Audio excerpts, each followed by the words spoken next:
Assalamu alaikum, grade 1. Take out your social studies book and open your page number 45. Today our topic is prayer. We all pray to God to make us better people.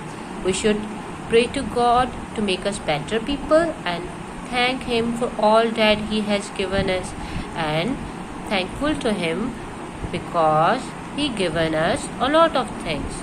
Most people in our country are Muslims because it is Islamic state.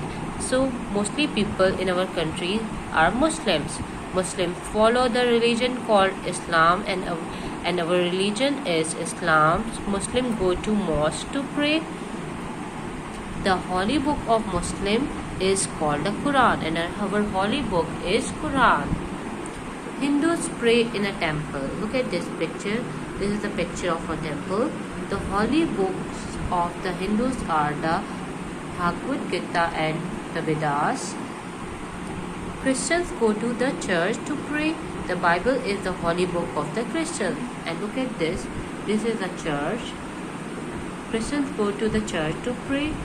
The Bible is the holy book of the Christians. We should respect all the religions, okay? Here we have 3 questions. Where do Muslims pray? Muslims pray in a mosque. Where do Hindus and Christians pray? Hindus pray in a temple and Christians pray in a church. Where do you pray? And we pray in a mosque. So it's your homework to read these chapters and pronounce all difficult words. Now take care. Allah Hafiz.